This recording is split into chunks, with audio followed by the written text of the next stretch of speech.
Greetings loyal subscribers and honoured guests. In December of 2015 I mentioned in my review of Tales of Xillia that I had already started playing Tales of Xillia 2 and that you could expect a review of it eventually, hopefully not months or years from now. Well, about 5.5 years later, that promised review is finally here. The two Xillia games are just so similar that I needed a break to play something entirely different back then, but I always intended to come back to it. I just recently completed the main story of the sequel, so let's see what I made of it.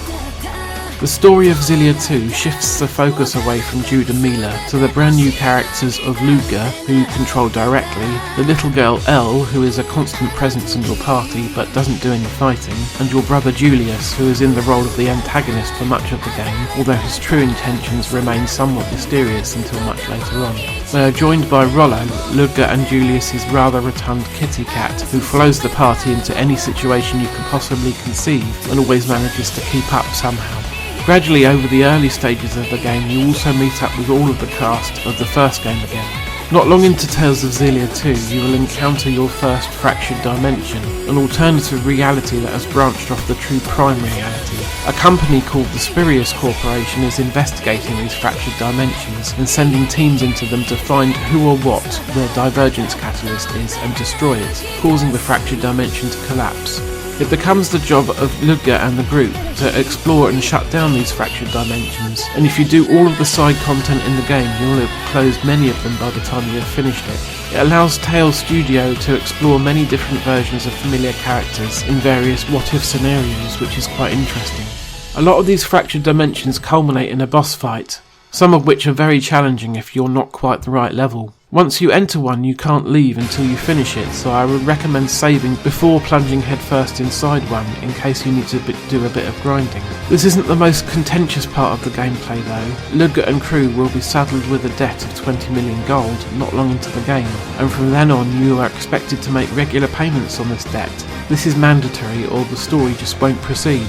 Luckily there are plenty of ways to earn money, such as taking random jobs from the job board, which aren't very exciting or interesting unfortunately, or killing elite monsters, or often as a reward for completing one of the character quests for a member of your party. All of the returning characters from the original Xillia have these character quests, which were the most enjoyable part of the game for me. There is some genuine character development going on here, but I can't say I'm all that surprised. Strong and interesting characters has always been the thing that the Tales series has been best at in my opinion.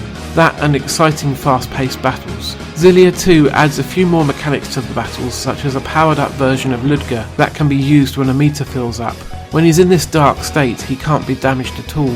It's a bit overpowered if you ask me. It recharges very quickly and attacks while in this state are very strong too, so you can find yourself relying on it quite a bit. I know I did. There were still a few boss fights that I found quite challenging though, especially towards the end of the game. All the way through Tales of Xillia 2 you will be given the choice of saying one of two different things in a conversation, and you usually gain some affinity points for your companions based on your response. For the majority of the time your response doesn't really change much, but there is an exception.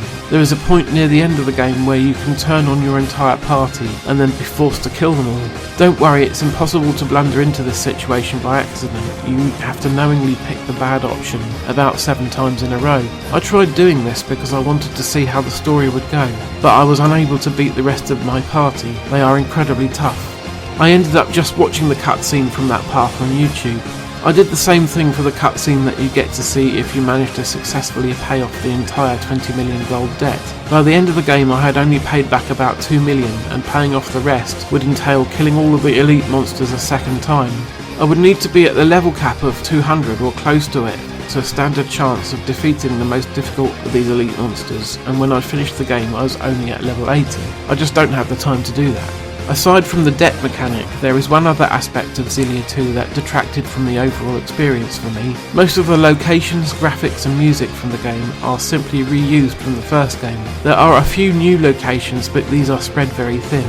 So if you spent 30 or so hours completing the original, then playing the sequel can feel a tad overfamiliar at times. That's precisely why I stopped playing it 5 years ago. It was too soon after I had just finished the first game. I can understand why Tales Studio and Namco took this approach. It allowed them to release a full-length sequel only a year after the original, but it does feel rather lazy.